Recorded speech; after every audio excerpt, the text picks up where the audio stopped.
It has often been said that music not only has no borders, but also that no distinction should be made between good and bad music, since this depends on one's subjective preferences. However, if we study the very word music, which in fact happens to be of Greek origin, we will come to realize that there are not only boundaries, but that very, very few people in the planet enjoy what is called music. This is so because most tunes, regardless of how pleasant they may subjectively sound to our sensual ears, have no relevance whatsoever to the etymology, truth, and meaning of the word music. And this because the word music is a derivative of the muses, daughters of memory, hence museums. We have museums where we go to reflect on the past and learn from it. So they are the daughters of memory as represented by the Titaness Mnemosyne, which means memory in Greek, who was personified as a Titaness and who lay with Zeus for 9 days and nights to beget the 9 muses. The word muse is related to the Greek verb manthanin, which means to learn. To learn. So music is supposed to guide and teach, as well as entertain. And thus, its family relation to memory is not only justified, since without memory there can be no learning process, but also reinforces the fact that Greek mythology is personified science of truth. And as such, if we analyze all the personified elements connected to the notion of music, we shall easily be able to distinguish the divine gift of melody that elevates the human intellect towards the light from the rhythmic sounds that may at times give an outlet to our empirical moods, but at others drive us to the depths of Tartarus. For years now, the type of music promoted to form the psychosynthesis of contemporary generations and those of the future generations belongs to the second category, that of sound rhythms rather than music, dubbed as music, but not really music.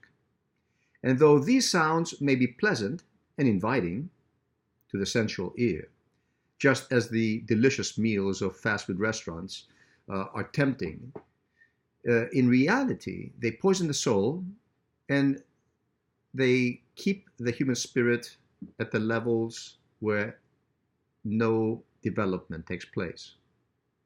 Just as a delicious junk food poisons the body then, thus hindering the intellectual cultivation of the followers of whatever sound, rhythms these followers prefer. This is so because their composition does not bear the formula that comprises music. That is to say, what the very muses stand for, and the educational value of their product, which is based on memory. Representative of our memoricidal times, memoricidal, a coinage of my own, okay, which means the killing of memory, we have stooped to applauding events like Eurovision, where dubious figures are awarded, monster-like figures are cheered, spectacle rather than quality is of essence, and all of which culminate in ugliness being the victor at the end. Toxic sound rhythms, accompanied by spectacular special effects that stimulate the frontal lobe and exposure of the flesh to stimulate the baser senses for immediate consumption, to go hand in hand with a death blow to what little is left of Western culture, European culture. If we are to reset our values to the grassroots of excellence, my friends, it behooves us to consult the civilization that bequeathed us the word music. The Greek worldview of things, which clarifies what real music is through the elements that personify the word. So let's take it from the beginning. We have the 9 muses. So symbolically, these muses would dance hand in hand with the 3 graces: harmony, Aphrodite, and Ares. According to mythology, they all formed a circle, hand in hand, on Mount Helicon, and danced to the melodies produced by the lyre of Apollo. Millennia of processed wisdom contributed to this mythical synthesis, offering the guidelines for musical excellence. The Muses represent the memory of culture and events that produce poetic inspiration. The Graces represent grace, as the word itself states, poise and beauty, whilst Ares, the god of war, and Aphrodite, the divinity of love and beauty, embody the contradictory elements which their daughter, Harmony, binds with the rest so that the golden mean can be achieved in both movement and music. And yes, harmony in Greek means she who connects, synthesizes. And yes, she's the daughter of two opposites, for equal bearing opposites can only produce balances, hence the word harmony. The fact that Apollo, the god of light, is the instrumentalist, according to this myth, signifies that music should be full of light and optimism, uplifting the spirit of the listener towards the heavenly dome, the heavenly source. Besides, the very name of the forested mountain that hosts this scene, or this dance scene, is Helicon, literally meaning that which leads upwards towards the light of Helios. Helicon, Helios. Helios, the sun. English speakers will recognize the derivatives of such a word, of this Greek word, in helicopter, because that also uplifts, doesn't it? Helium, heliocentric, etc. The forested landscape that serves as the venue of such divine music and dance signifies that music should always harmonize with the beauty of nature. Keeping all this in mind, one does not need to research Pythagorean dictates or musical harmony to detect the disharmony produced by the sounds by the likes of disco, rave, Metallica, whatever, near a crystalline cove lined with cedar pines. For such sounds and nature simply reject each other. The criteria for musical harmony, therefore, are offered by nature herself, the very life-sustaining elements of nature. If a given musical composition does not harmonize with mental elements, with life-sustaining elements, like the image of a blooming tree, the watery murmur of a flowing spring, a flourishing pasture, or some forested slope, then it is a tune to eschew, to avoid. Just as are tunes that do not complement the more refined feelings of love, heroism, feelings that stem from the solar plexus of the body, that stimulate the solar plexus of the body, and not the baser passions, and therefore do not contribute to spiritual elevation. At this point, one could rightly claim that volcanic eruptions, thunderbolts, and unleashing storms are also natural elements that should not be exempted from musical pieces. And truly enough, when used in moderation, storms can indeed enhance a musical composition, as Beethoven so effectively proves in his Fifth Symphony. As it is also true that humans have always sheltered themselves from these inclement elements.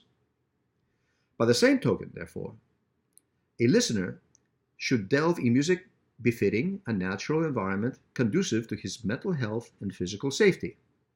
Besides, overexposure to storms is bound to work to the detriment of anybody's mood. Considering all the above, music does have rules and borders, therefore. Of course, there are no boundaries, no borders regarding the range music can travel, but there are definitely borders around the location and conditions that have inspired it. For instance, no matter how often one hears Melina Mercouri or the Bouzouki, or singing, let's say, Never on Sunday in Texas, or the Beach Boys singing Surfing USA in Athens, the former will not cease to evoke memories of the Acropolis and Greek coastline, and the latter, suntanned youth surfing the California coastline. Meanwhile, the cultural ingredients that have gone into a musical composition not only take the listener to its place of origin, but also affect his or her temperament with all that this entails. Based on this value, on this axiom, we should ponder on what type of cultural elements we would like to imbue ourselves with and our children with. In his Republic, Plato discusses at length the kind of education to be given to the formative young ages. He states that music is to be of the heroic, inspiriting sort. From it, the child learns harmony of movement and gentleness of soul.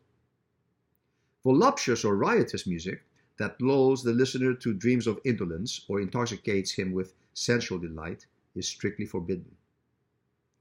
In his own turn, Aristotle, his student, Plato's student, refers to the effect of music on a person's character and to the way it mirrors his or her morality and values. For instance, harsh tunes that lead one's mood into a subterranean vacuum are reflected in the grim faces and the lethargic walk of Metallica enthusiasts whose t-shirts are befittingly lavish with death-like semblances like skulls and demons. Such sounds act as cries of desperation, erupting from the subhuman metropolises of a prematurely aged world, functioning as outlets of forlorn creatures, thrashing about in unstructured materialistic societies framed in concrete. They are indeed agonizing yelps, cries of an eros-forsaken world, even whose ballads echo like moans that follow the fatigue of drawn-out screams. And all this is so because, as I have already supported in other videos, Eros no longer reigns in the West. And in absence of such a uniting force, there can be no harmi, the Greek noun for connectors, harmos, connector. Hence the word harmony. There, in the absence of harmi, there is no harmony. And as such, neither is music harmonious enough to interlace the hands of the dancers. In such a world, where everyone wants his or her privacy, arms fall at the sides, eyes rarely meet, and heads assume a lonely, piston-like movement to monotonous beats that answer to techno, rave, beat, R&B, house, punk, rap, and pop. In their sum, these bopping heads give off the impression of a liquid concoction bubbling over a blazing fire. What is particularly disquieting is that in its unrestrained boil, this brew spews out and overflows as an acidic dissolvent, like acid rock, that breaks up all the cultural joints, harmi, of the planet, as that which spreads carries all the degenerating elements that have gone into its making. This is particularly felt here in Greece, where millennia survived regional dance circles that once represented the socially harmonized culture of these areas, the various regions in the country, are rapidly dissolving. What started as a naive emulation of Western patterns of behavior by the Greek youth of the post-World War II era acted so catalytically within subsequent generations that today only few romantics sent their offspring to traditional dance schools in order for them to learn what was once naturally picked up in social gatherings. Such thoughts buzzed in my head on returning to my hotel room in Athens some time ago, after some friends had dragged me into one of the city's frenetic nightclubs. When I had tucked myself in bed, it seemed as if the sounds of the nightclub had followed me, for I could not harmonize the incessant drone of the city and the sounds that I had been exposed to, penetrating the window panes with the process of sleep. I thought that if I also lived in such a metropolis, I would not be able to produce sounds that differed from those that I now condemn.